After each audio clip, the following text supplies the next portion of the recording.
चिड़िया पहाड़ों के पास से गुजर रही थी। तभी उसकी नजर पहाड़ के पास सूखे हुए पेड़ पर एक घोंसले पर जाती है।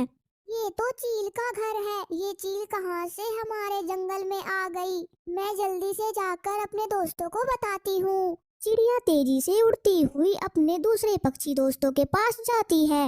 वो बहुत शक्तिशाली और बड़ी चील है। मुझे डर है वो हम सबको खा जाएगी। हम सबको मिलकर उसका उपाय करना होगा। चिड़िया, मैं तुम सबसे बड़ा हूँ। मैं उस चील से मुकाबला भी कर सकता हूँ। फिर मैं क्यों तुम्हारी मदद करूँ? जिसे चील से डर है वही सोचे इस बारे में। ऐसा कहते हुए कालू कौवा वहाँ से चला जाता है। दोस्तों, अगर हम एक साथ रहे तभी हम बच सकते हैं उस चील से। अगर हम एक साथ मिलकर उस चील का मुकाबला करेंगे तो वो चील जल्द ही यहाँ से भाग जाएगी। चिड़िया, मुझे डरने की कोई जरूरत नहीं है। मेरा हरा रंग मुझे पत्तों में अच्छे से छुपा लेता है। मैं तो कभी कभी पत्तों में ऐसे छुप जाता हूँ कि खुद को भी नजर नहीं आता। फिर वह चील मुझे कैसे ढूंढ सकती है? मैं तो चला। मिट्ठू के जाने के बाद चिड़िया कबूतर की तरफ देखती है। अगर वो मिलकर मुकाबला नहीं करना चाहते तो मुझे भी किसी के साथ की जरूरत नहीं। मैं इतनी बुलंदी में जा सकता हूँ कि बादलों से भी ऊपर मुझे पकड़ना बहुत मुश्किल है। कबूतर भी चला जाता है। ये पक्षी क्यों नहीं समझते कि मिलजुल कर रहने में ही हमारी भलाई है। फिर दूसरे दिन वो चील जंगल की तरफ निकलती है। वो ऊंची उड़ान लेती है। वो बादलों से ऊपर चली जाती है और फिर आसमान से जंगल का जायजा लेती है। उसे एक पेड़ पर कुछ हरकत महसूस होती है।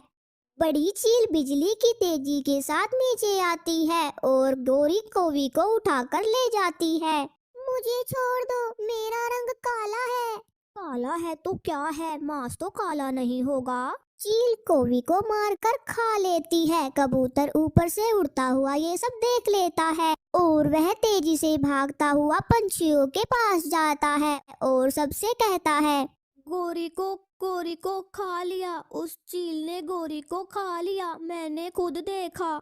चिड़िया ने सच ही कहा था, वो चील किसी को नहीं छोड़ेगी। हम सबको मिलकर ध्यान से काम लेना होगा। हम ताकत से उसका मुकाबला नहीं कर सकते क्योंकि वो चील तो सच में बहुत बड़ी है। ये तुम क्या कह रहे हो? मेरी पत्नी गोरी, तुम क्यों उस दिशा में गई? अगर मुझे मालूम होता तो मैं बचा लेता तुम्हें।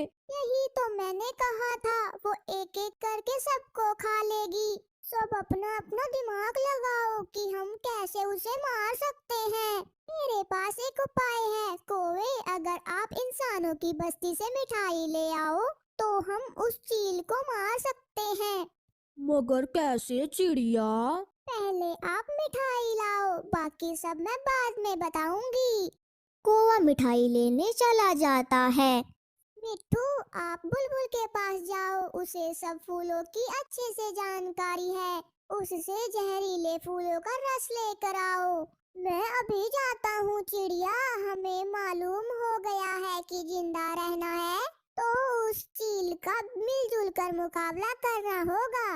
मिट्ठू बुलबुल की तरफ भाग जाता है। कालू कौवा इंसानों की बस्ती में जाता है और एक हलवाई की दुकान से मिठाई चुरा लेता है। वो वापस भागता है।